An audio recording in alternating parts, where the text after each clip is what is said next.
오늘 우리에게 주시는 하나님 말씀은 에스겔 16장 6절 말씀입니다. 에스겔 16장 6절 말씀입니다.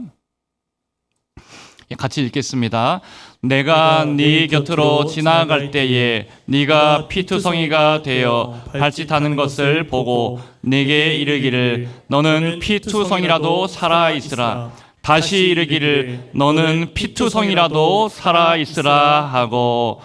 아멘. 오늘 피투성이라도 살아있으라 라는 제목으로 같이 말씀을 나누겠습니다.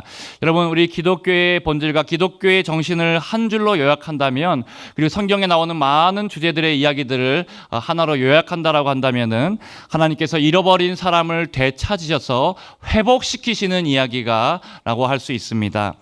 여러분, 우리의 삶은 세상 속에서 경제적으로, 육체적으로, 관계적으로, 자녀의 문제로 또 여러 가지 물질의 어려움으로 삶이 너덜너덜하게 찢겨지고 상처를 받고 살아갈 때가 있습니다.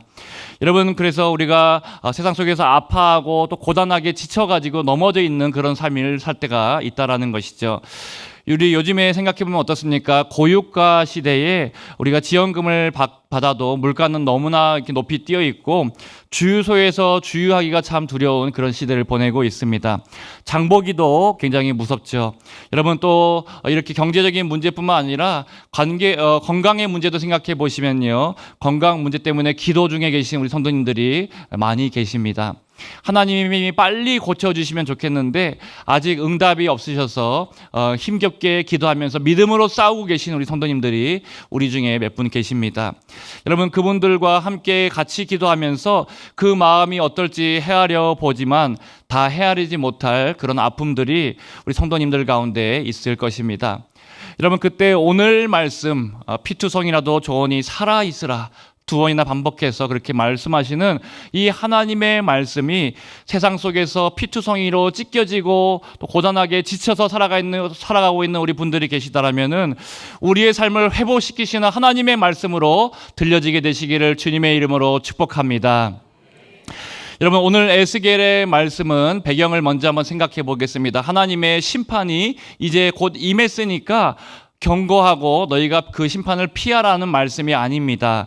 여러분, 이미 하나님의 징벌이, 하나님의 심판이 이미 임해가지고 이스라엘은 바벨론의 포로로 끌려갔고 또 여러분, 예루살렘 성벽은 무너졌고 예루살렘 성전도 불타서 그렇게 무너졌던 그런 이 시대의 배경을 가지고 말씀하고 있습니다. 이 일들은 어디 상상 속에 일어난 이야기들이 아니고 허구가 아니고 실제 역사에서 이미 일어난 일들이었죠. 여러분, 대부분의 사람들은 죽었고 겨우 살아남은 자들은 포로로 끌려가서 하루하루를 소망 없이 그냥 연명하고 있습니다. 그런 소망 없는 절망의 밑바닥에서 하나님께서 에스겔 선지자를 통해서 말씀을 대언하라고 하십니다. 너는 피투성이라도 좋으니 살아있으라. 너는 피투성이라도 좋으니 살아있으라. 여러분, 에스겔 16장의 말씀은 지난날 너희가 왜 이런 고통을 당하고 왜 이렇게 너희가 지금 어려운 상황을 겪어야 되는지 그것들을 다시 한번 상기시켜주고 그 기억들을 떠올리게 하는 말씀입니다. 너가 원래 어떤 존재였는지, 너가 얼마나 소망이 없는 존재였는지 떠올려보고 너희가 돌이키라라고 말씀하고 있습니다. 오늘 4절 말씀을 앞에 화면 통해서 한번 보시면요, 4절 말씀을 같이 한번 읽어보겠습니다. 시작. 내가 난 것을 말하건대 네가 날 때에 내 배꼽줄을 자르지 아니하였고 너를 물로 씻어 정결하게 하지 아니하였고 내게 소금을 뿌리지 아니하였고 너를 강보로 싸지도 아니하였나니. 여러분, 이 말씀에 보니까 아기가 태어나면 마땅히 씻기고 또 강보에 잘 싸고 또 소독하고 여러 가지 이런 것들이 필요한데 이렇게 돌봐야 될 돌봄을 받지 못한 게 바로 이스라엘 너희가 그런 모습이었다라고 말합니다. 아무도 관심이 없어가지고 여러분, 신생아에게 오늘 말씀에 보니까 소금을 뿌렸다는 말씀이 있는데 당시 관습에 보면은 몸에 소금을 뿌리는 이유는 습기를 빨리 마르게 하고 피부를 튼튼하게 하기 위해서 그렇게 소금을 이렇게 바르기도 했다라고 합니다. 그런데 여러분, 이렇게 돌봄을 받아야 될 아기였던 이스라엘 백성들이 아무에게도 관심이라든지 돌봄을 받지 못하고 들판에 버려진 것처럼 그렇게 버려졌다라고 말씀합니다. 여러분, 저는 어린 아기들을 또 키워봤던 입장에서, 부모 입장에서 한 번씩 자녀를 돌보지 않는 이 부모의 이야기들이 뉴스에나 신문에 나오는 것을 보면은 참 마음이 아프고 이해가 되지 않을 때가 있습니다. 예전에 중앙일보 기사에 보니까 한번 기사를 띄워주시면요, 인천의 한 아파트에서 젊은 부부가 술 먹고 게임한다라고 생후 7개월 된 영아를 5일 동안 방치했다라가 숨지게 한 그런 일들이 있었습니다. 사회적으로 큰 공분을 샀죠. 당시에 같은 아기를 키우는 입장에서 제 아기를 보는 것 같아가지고 저도 눈물이 나고 굉장히 화가 났던 그런 기억이 납니다. 여러분, 오늘 말씀에서도 이스라엘 백성들이 애굽에서 종살이할 때, 바벨론에서 종살이할 때 이미 이런 처절한 삶을 경험했다라고 말합니다. 아무도 돌보지 않고, 그런 어린아이와 같은 이스라엘 백성들을 아무도 돌보지 않고 버려진 존재 같았던 것이 바로 너희였다라고 말씀합니다. 탯줄도 잘라주지 않았고요, 물로 씻기지도 않았고요, 소금으로 소독받지도 못했고, 강보에 쌓이지도 못한 채 들판에 말 그대로 그냥 죽게 내버려두고 들판에 버려졌다라고 말씀하고 있습니다. 누가 밟아서 죽이든지 짐승의 먹이가 되든지 그냥 자연적으로 죽어도 여러분 이상하지 않은 그런 상태가 바로 소망 없는 존재였던 이스라엘 백성들의 상태였습니다. 그런데 하나님께서 뭐라고 말씀하십니까? 내가 지나가다가 그 아이를 발견하고 이 아이를 내가 구출해 내었다라고 말씀하는 것이죠. 여러분, 그래서 왕이신 하나님께서 이렇게 말씀하셨죠. 너는 피투성이라도 제발 살아있으라, 제발 살아만 있어라 라고 그렇게 말씀하셨습니다. 그렇게 말씀하신 후에 이 아기를 안고 데리고 와서 궁궐로 데리고 오셔서 깨끗하게 씻기고 또 기름을 발라주시고 아름다운 옷을 입혀주시고 또 은혜와 축복을 더해 주셨던 모습들이 나옵니다. 이것이 9절부터 나오는데요, 9절부터 10절까지 말씀만 같이 한번 보면요, 이렇게 이 아기를 가지고 와서 지극히 돌보고 극진하게 돌보고 또 많은 것들로 입혀주고 했던 것들이 나오는데요, 제가 한번 읽어보겠습니다. 내가 물로 네 피를 씻어 없애고 네게 기름을 바르고 수놓은 옷을 입히고 물돼지 가죽 신을 신기고 가는 배로 두르고 모시로 덧입히고. 여러분, 이렇게 다 시간 관계상 읽지 않았지만 하나님께서 물로 피를 씻기시고 기름을 발라주시고 옷을, 좋은 옷을 입혀주십니다. 장식품을 채워주시고 화려한 왕관을 뒤에 씌워주셨다라고 그렇게 말씀합니다. 그래서 14절 말씀의 그 결과로 네 화려함이 온전하였음이라, 나 주 여호와의 말씀이라. 이 화려하게 아름답게 완전하게 이렇게 치장시켜주고 온전하게 회복시켜 주었다라고 말씀하고 있습니다. 이것이 하나님의 은혜였습니다.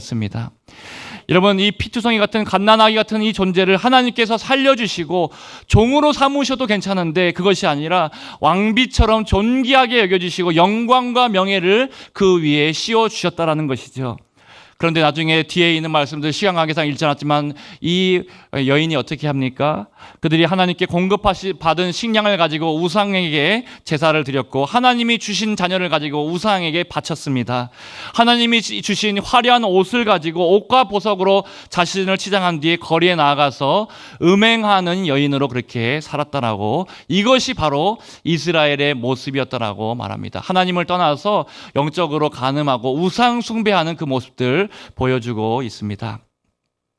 여러분, 그런데 오늘 말씀에서는 하나님께서 이런 이스라엘 백성들에게 뭐라고 말씀하시는가 하면은, 네가 어떻게 나한테 이럴 수 있냐, 내가 너를 어떻게 살려줬는데 너가 어떻게 이렇게 할 수 있느냐라고 그렇게 따지는 것이 아니라 하나님께서 책망하시기도 하시지만 동시에 너희가 다시 나에게로 돌아와라, 나와 다시 한번 시작해보자라고 그렇게 따뜻하게 불러주시고 또 약속해주시고, 여러분 여러 번 실패하고 여러 번 하나님을 떠났음에도 불구하고 끝까지 포기하지 않으시는 하나님의 절절한 사랑이 여기에 나오고 있습니다.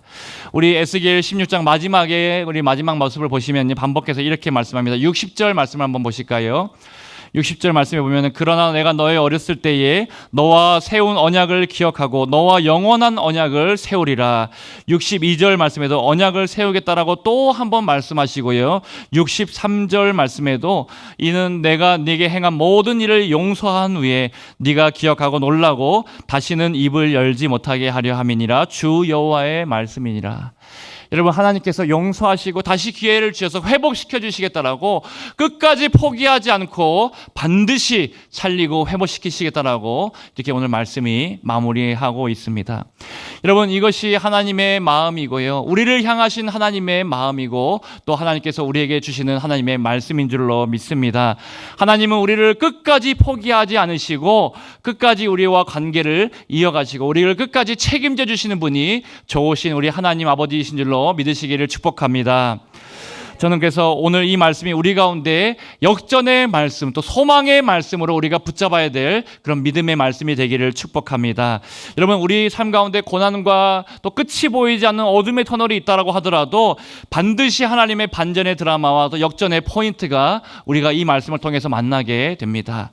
여러분, 이제 끝났다, 나는 이제 구질구질하게 내 삶은 다 끝났다라고, 나는 이미 피를 많이 흘렸고 상처가 심하고 나는 이미 끝난 존재다라고 말하는 그 순간에도 하나님께서 주시는 이 약속을 통해서 여러분, 반전의 역사를 오늘 경험하게 되시기를 주님의 이름으로 축원드립니다. 여러분, 임금주 사모님의 책으로 너는 피투성이라도 살아있으라 라는 책이 있습니다. 이 임금주 사모님은 원래는 사모님이 아니고요, 여러분, 원래는 일남 육녀의 가족들 중에서 5째 딸로 태어났습니다. 청소년기에 참 불우한 시절을 보냈는데 알코올 중독 증세를 보인 아버지로부터 성적인 학대를 당했습니다. 또 엄마도 힘들게 밖에서 포장마차를 하기도 하고 신문도 돌리기도 하고 엄마가 여러 가지 힘든 일들을 하면서 정말 밖에서 일한다라고 자녀들을 제대로 돌보지 못했고, 부모님 대신에 살림을 맡아서 언니가 가정에서 살림을 다 돌봐야 됐습니다. 그래서 언니에게도 너무 힘들고 엄마도 힘들어하고 다 힘들어하니까 자기의 상처를 꺼집어내서 이렇게 말할 수 있는 가족이 없었습니다. 그렇게 이제 장성한 청년이 돼가지고 그래도 내가 의료 선교사가 한번 돼야겠다라고 꿈꾸면서 부산에 있는 카톨릭 대학교에 간호학과에 진학했습니다. 그래서 그 나이 23살 때 이제 교회에 가서 신앙생활의 기쁨도 누리기도 했는데, 이제 신앙생활에 만난 친구에게 자기가 경험했던 그런 아픔들, 자기가 경험했던 상처들을 이 마음을 터놓고 그렇게 같이 나눴습니다. 그런데 이렇게 마음을 털어놓았는데 돌아온 것은 배신이었습니다. 친구가 그 이야기를 듣고 그렇게 안 좋은 소문들을 다 퍼뜨려가지고 그녀는 이제 교회에서도 발디딜 수 없어가지고 약국에 가서 수면제를 구입해가지고 그것을 먹고 내가 이제 목숨을 마무리해야겠다라고 그렇게 결심하고 그렇게 했습니다. 여러분, 그런데 천만다행으로 3일 만에 그렇게 의식을 되찾아가지고 이제 나중에 다시 이제 건강을 되찾아서 이제 간호학과를 졸업하고 그래도 내가 일을 해야지라고 해서 서울에 있는 서울대병원과 또 분당 서울대병원에서 근무했습니다. 그런데 고난은 끝나지 않았다라고 합니다.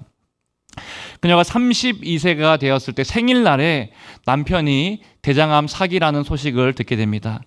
이 남편이 3년 동안 투병을 열심히 했는데 남편이 나아지지 않고 또 이렇게 남편이 갑작스럽게 세상을 또 소천하게 됩니다. 여러분, 그래서 그런 큰 상처와 아픔들이 있음에도 불구하고 그래도 내가 다시 한번 힘을 내야지라고 하면서 평소 꿈꿔왔던 요양원을 한번 세워보려고 그렇게 준비해가지고 남편 지인을 통해서 이렇게 사업을 해보려고 했는데, 남편 지인을 사칭한 사기꾼에게 속아가지고 2억 원의 빚을 또 갖게 되었다라고 합니다. 여러분, 그렇게 빚 독촉을 당하고 추심 끝에 지친 그녀가 또다시 마음속에 뭐가 떠올랐겠습니까? 내가 스스로 마무리해야겠구나라고 생각하고 그렇게 약물을 투여하려고 하는 순간에 전화가 걸려오는데 자기 후배의 만류로 자기 스스로 마무리하려고 했던 것을 멈추게 되었습니다. 여러분, 그 이후에도 그녀가 자살 충동이 계속되었고요. 아픔을 잊기 위해서 저 멀리 연고 없고 사람 없는 평택으로 가서 그곳에서도 종합병원의 수간호사로 열심히 일하면서 이 아픔들을 잊어보려고 했는데 밤이면 밤마다 그 안 좋은 추억들과 또 자살 충동들이 계속해서 내 마음 가운데 일어나서 끊임없이 밤에 옥상에 올라가지 않도록 자기 다리를 침대에 묶어놓고 그렇게 잠을 청했다라고 합니다. 여러분 그렇게 자책하고 무력감에 빠져서 세 번째 그렇게 목숨을 스스로 끊으려고 하는 순간에 그를 붙잡은 것이 오늘 말씀, 우리가 같이 읽었던 말씀, 너는 피투성이라도 살아있으라라는 그 성경 말씀을 발견하게 되었습니다. 신용불량자로 살고 또 그래서 갈 데가 없어가지고 그냥 교회 한번 가보자라고 그렇게 저녁에 가서 교회 가서 예배를 드리고 설교를 듣는데 딱 이 말씀을 하고 있다는 것이죠. 너는 피투성이라도 살아있으라. 세차례나 스스로 삶을 포기하려고 했던 그녀에게 나무라지 않고 그냥 피투성이라도 살아있으라라고 말씀하면서 그 말씀을 들으면서 또 목사님이 이렇게 설명해 줬다고 합니다. 원어를 보면니까 히브리서의 이 본문의 의미가 살아있으라라고 하는 그 표현은 내가 반드시 살려내겠다라는 의지의 표현이 보면은 그 문법적으로 들어가 있다라고 말합니다. 그래서 이 이야기를 들으면서 그 여인이 이 사모님이 깨닫게 됩니다. 아, 내가 지금까지 겨우 근근히 내가 살아왔고 버티고 살아왔다고 생각했는데 그것이 아니었구나. 하나님 아버지께서 나를 지금까지 살려주신 거였구나. 나를 붙잡아 주신 거였구나. 내가 목숨을 끊으려고 했던 그 순간에도 나를 포기하지 않으시고 피투성이라도 살아있으라라고 하면서 나를 꽉 붙잡아 주셨구나라는 것을 깨닫게 됩니다. 그렇게 자기의 삶 가운데 하나님의 은혜가 있다라고 생각하고 또 믿음으로도 하나님 앞에 기도하면서 눈물로 기도하니까 삶의 반전의 드라마, 역전의 은혜가 임하게 되었죠. 여러분 신용불량 상태에서 간호사로 일하면서 말기 암 환자의 임종을 지키던 중에 여러분 임종 예배를 드렸는데 그때 그 지금의 남편을 만나게 됩니다. 여러분 당시에 빚을 많이 졌던 때라서 재혼을 꿈꿀 수도 없는 상태였는데 그때 이제 더군다나 목회자의 사모는 더 꿈도 꿀 수 없는 상황이었는데 그 임종 예배를 드리기 위해서 호스피스에 찾아오신 남편 목사님의 그 말씀과 또 지인의 추천을 통해서 서로 만나게 되고 교제를 시작하게 되었고 그렇게 재혼을 하게 되었습니다. 여러분 그 뒤에도 여전히 여러분 목사 사모가 되어서도 당연히 빚의 문제가 남아있지 않습니까? 근데 이 빚도 자기가 갚을 수 없는데 자기가 자기에게 돈을 빌려줬던 그 지인이 너가 나에게 갚지 말고 어려운 형편에 있는 사람에게 그렇게 빚을 갚으라라고 2억 원을 너가 평생 동안 어려운 사람에게 갚으라라고 실질적으로 여러분 빚을 다 갚아주셔서 모든 채무 관계도 그렇게 끝나게 되었다라고 합니다. 할렐루야. 예, 여러분 그래서 이렇게 이 여인이 정말 자기가 스스로 목숨을 마무리하고 싶은 그 어려운 순간에 상처와 여러 가지 어려움 속에서 정말 도무지 헤어나오지 못하고 앞이 보이지 않는 그 순간에도 이렇게 오늘 말씀 너는 피투성이라도 살아있으라라는 그 말씀 내가 반드시 살릴 것이니까 너는 살아있으라라는 그 말씀을 듣고 살아나게 되었다는 간증이 참 마음에 감동이 되었습니다. 여러분 저는 이번 한 주간 동안에 이 말씀이 계속해서 제 내리에 맴돌았습니다. 너는 피투성이라도 살아있으라. 제가 최근에 신방을 하면서 우리 성도님들의 여러 가지 어려운 상황과 형편들 또 여러 가지 또 육신의 연약함들 또 그런저런 기도 제목들을 같이 듣고 기도하면서 정말 우리 성도님들이 정말 피투성이처럼 그렇게 싸우고 있는 성도들이 많이 있구나라는 것을 깨닫게 되고 저도 그 안타까워서 같이 기도하면서 이 말씀이 계속 제 마음속에 또 제 입술에 그렇게 되뇌어졌다는 것이죠. 너는 피투성이라도 살아있으라. 여러분 우리의 신앙생활은 하나님을 만나고 난 이후에 마냥 행복하고 마냥 꽃길만 걸을 것 같지만 여러분 그렇지 않을 때도 많이 있습니다. 화려한 길만 걷는 것이 아니라 우리 앞서 말씀드린 이 사모님처럼 끊임없이 반복되는 문제 속 그리고 여러 가지 갈등들 또 여러 가지 도무지 헤어나올 수 없는 아픔과 상처와 그런 환경 속에 갇혀가지고 앞이 보이지 않고 하나님 내가 믿음으로 버텨보려고 했지만 하나님 버티기가 너무 힘들다라는 그런 고백들이 우리 가운데도 나올 때가 다 있습니다. 여러분 내 삶이 너덜너덜해진 것 같고 나는 더 이상 인간 구실을 하기 힘들어 보이고 미래가 없어 보이고 소망이 없어 보일 때가 다 있다라는 것이죠. 그런데 그때 우리가 이스라엘을 향해서 또 우리에게 주시는 하나님의 말씀 너는 피투성이라도 살아있으라 그 말씀을 듣고 또 그 음성이 우리 마음에 새겨지고 그 음성이 우리 마음 가운데 믿어질 때에 하나님의 놀라운 역사들 반전의 역사들 역전의 역사가 시작되게 될 줄로 믿습니다. 우리 영상을 하나 보고 같이 말씀을 계속해서 듣겠습니다.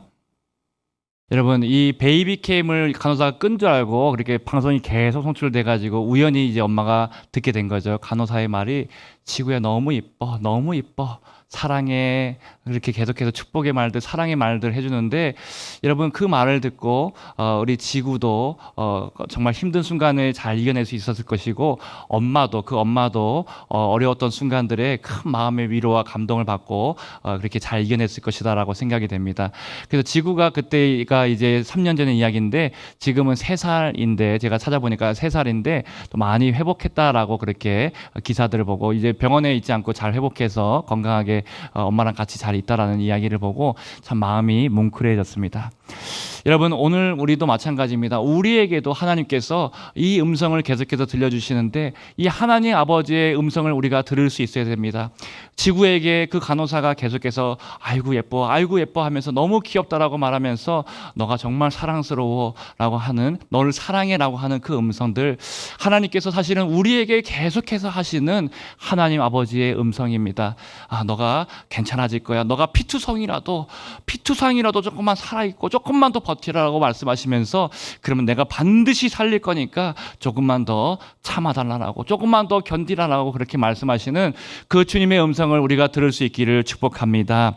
여러분, 그래서 우리 같으면 나를 보면서 나는 벌써 끝났구나, 나는 안 되는구나 라고 생각하고 포기하고 절망하고 싶은 순간이 있을 것입니다. 그런데 하나님이 포기하지 않으시면 결코 끝난 것이 아닙니다. 여러분, 넘어져도 하나님을 향해서 넘어지시고요. 여러분, 그래서 하나님의 음성을 듣고 우리가 새로워질 수 있는 마음이 일어나게 되시기를 축복합니다. 여러분, 성경에 보면 엘리야가 마음이 너무 지쳐가지고 로뎀 나무에서 하나님 나를 그만 죽여주십시오라고 말하지 않았습니까? 그 위대한 사역자였던 엘리야도 여러분 한순간에 마음이 무너져 내리고 우울감이 찾아오고 나를 그만 하나님 데려가 주십시오라고 그렇게 고백했는데, 여러분 하나님의 세미한 음성을 듣고 나니까, 하나님의 동굴에서 들려오는 세미한 음성을 듣고 나니까 엘리야의 마음에 다시 한번 살아나고, 또 그가 다시 한번 사명을 뜨겁게 감당하는 위대한 사역자로 섬기게 되었던 것을 우리가 기억합니다. 오늘도 하나님의 그 세미한 음성을 들을 때, 사랑의 음성, 우리를 향한 하나님의 그 목소리를 들을 때 우리도 살아나게 될 줄로 믿습니다. 누가복음 15장에 나오는 탕자도 아버지의 얼굴을 볼 면목이 없었는데 여러분 아버지의 품으로 돌아왔죠. 또 요나도 잘못된 선택을 해서 뱃속에, 그 물고기 커다란 고래의 뱃속에 들어가서 사흘을 지내야 됐었는데, 나 같은 사람은 이제 소망이 없겠구나, 다 끝났구나라고 생각했는데 하나님께 나를 살려달라고 그렇게 기도했을 때 하나님이 기도에 응답해 주셨습니다. 여러분, 삼손도 이번 한 번만 나에게 은혜를 달라고, 하나님 이번 한 번만 나에게 힘을 달라고 그렇게 마지막으로 간구했을 때 하나님께서 회복시켜 주셨고, 힘도, 그리고 이 모든 대적들을 물리칠 수 있는 강한 능력을 주셨습니다. 여러분, 우리도 삶의 절망의 끝자락에 있다라고 하더라도, 앞이 보이지 않는 그런 상황과 문제들과 환경이 반드시 있다고 하더라도 우리가 끝까지 하나님 앞에 엎드려서 기도하면서 주님의 이름을 부르면은 하나님께서 우리 가운데 놀라운 일들을 행해 주실 줄로 믿습니다. 여러분, 예레미야 29장 말씀에 보면은 하나님께서 우리를 향한 하나님의 생각은 재앙이 아니고 평안이다라고 말씀하고 있습니다. 너희에게 미래와 희망을 주는 것이다라고 말씀하고 있습니다. 그 하나님의 목소리는 바로 우리에게 주시는 말씀이죠. 여러분, 지금 나의 삶이 아무리 어려워도 재앙이 아니고 하나님께서는 우리에게 희망을 주시고 또 우리에게 미래를 주시고 소망을 주시는 줄로 믿습니다. 오늘 그 하나님을 우리가 반드시 만날 수 있기를 주님의 이름으로 축복합니다. 여러분, 그래서 우리가 인간의 힘으로 풀 수 없는 문제들이 있다면 어떻게 되겠습니까? 그것은 우리의 인간의 기대를 넘어서는 하나님의 역사가 반드시 있기 때문에 우리가 다 내려놓고 하나님만 붙잡고 하나님만 의지하게 하시기 위해서 지금 하나님께서 이 문제들을 내버려 두고 있습니다. 아직도 내 손에 지금 놓지 못하고 있는 것들 있다면 여러분 그것들을 놓고 하나님만 붙잡으라고 하나님께서 그런 궁지로 우리를 몰아가실 때가 있습니다. 여러분, 그래서 사방이 꽉 막혀도 우리가 하나님만 바라보면 어떻게 됩니까? 하늘의 문을 열어주셔서 우리가 피할 길을 열어주시는 줄로 믿습니다. 여러분, 우리가 그런 길이 열릴 때까지 해야 될 것은 무엇입니까? 믿음으로 기다리면서 버티는 것입니다. 여러분, 믿음은 다른 것이 믿음이 아니고요. 다른 훌륭한 산을 옮길 믿음도 중요하고 여러 가지 믿음이 있겠지만, 오늘 말씀을 통해서 믿음이 무엇인가? 우리의 고단한 삶 가운데 또 우리의 어려운 형편 가운데서 우리가 오늘 하루를 버티고 견디고 피투성이라도 주님의 약속을 내 마음에 붙잡고 변하지 않는 상황이 있다고 하더라도 끝까지 하나님 신뢰하고 버티며 기다리는 것이 우리의 믿음인 줄로 믿습니다. 여러분, 그래서 이스라엘 백성들 과거에 홍해가 앞을 가로막고 있을 때 뒤에는 애굽의 철병거가 뒤를 바짝 쫓아와서 목숨이 끝나는 그 순간에 사람의 힘으로는 바다를 건널 수 없었는데 하나님께서 마지막 결정적인 순간에 그 홍해를 가르셨습니다. 여러분, 그래서 내가 홍해를 가르려고 하면 절대로 가를 수 없지만 하나님께서 하실 것을 우리가 믿음으로 바라고 기다리면서 하나님께서 홍해를 갈라주시면 우리의 모든 문제들도 반드시 열리게 될 줄로 믿습니다.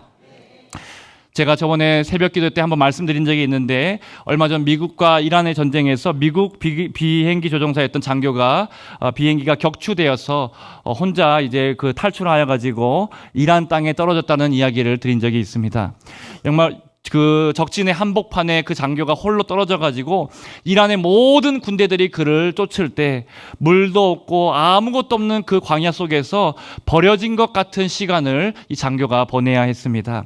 그때 이 미군 장교가 미군 부대에 보냈던 그 신호가 있었는데 이제 뭐 그 보내는 신호가 있지 않습니까? 그 신호가 있었는데 가디즈굿이라는 암호 메시지를 통해서 그렇게 신호를 보냈습니다. 그 가디즈굿은 하나님은 선하십니다라는 그런 뜻이죠. 처음에 그 신호를 미군 부대가 받고 처음에는 교란 작전인 줄 알았다가 미국 정부에서 이 장교가 독실한 크리스찬이라는 것을 알고 아 진짜구나라고 하면서 구조대를 보냈는데 얼마나 많은 구조대를 보냈는가 하면 이 한 장교를 위해서 미국이 155대의 항공기를 움직였습니다. 폭격기와 전투기와 급유기와 헬기와 드론이 함께 움직였고요. 또 수백 명의 특수부대가 투입되어서 이 한 장교를 구출하기 위해서 그렇게 투입되었습니다. 그중에 구조작전을 하다가 헬기가 2대가 추락하는 희생이 있었다고 하면서도 여러분 그럼에도 불구하고 기어이 이 장교를 구출해 내었다라고 합니다. 여러분 세상도 자기 병사 한 사람을 구출하기 위해서 이렇게 움직이는데 하물며 하나님께서 자기 백성 한 사람이 하나님 앞에 간절하게 기도하면서 하나님 앞에 끝까지 믿음으로 버텨보려고 그렇게 애를 쓰면서 기도하면은 하나님은 결코 우리의 기도를 넘어가지 않으시고 우리 기도 가운데 반드시 놀랍게 역사하실 줄로 믿습니다. 여러분께서 상황은 모든 것이 끝났다라고 생각이 드는 순간에도 아무도 없고 나는 홀로 남겨졌다라고 생각되는 그 순간에도 우리 하늘의 하나님께 여러분의 기도를 올려보십시오. 피투성이라도 살아있으라 내가 반드시 살리겠다라고 약속하신 그 주님께 여러분 버티면서 믿음으로 버티면서 고단한 하루를 참고 인내하면서 바뀌지 않는 환경 속에서도 우리가 끝까지 하나님만 신뢰하면서 그렇게 기도하며 나아갈 때에 하나님의 선하심과 인자하심의 역사 역전케 되고 반전의 역사들이 반드시 우리 가운데 드라마처럼 펼쳐지게 될 줄로 믿습니다. 여러분 그 하나님은 선하시다라는 고백을 또 우리의 간절한 기도의 소원들을 누가 듣고 계십니까? 우리 주님께서 듣고 계시고 어떻게든 우리 가운데 구조대를 보내시든지 하나님의 선한 손으로 이끄셔서 우리 가운데 놀라운 역사들이 반드시 일어나게 될 것입니다. 오늘 말씀을 준비하면서 다시 한번 말씀드리지만 우리 신방에 있던 성도님들 제가 다 마음을 나누지 못했지만 그분들이 떠올랐습니다. 여러분 그 아픔 가운데 하루하루 간신히 버티고 있는 그분들이 떠올랐고 또 오늘 이 자리에 나오신 여러분들이 떠올랐습니다. 여러분 이제 이 말씀의 주인공이 바로 여러분의 차례입니다. 여러분 이 하나님의 말씀을 마음에 새기고 정말 하나님의 새 힘과 새 은혜로 살아나게 되시는 그런 놀라운 은혜가 우리 가운데 있게 되기를 주님의 이름으로 축원드립니다.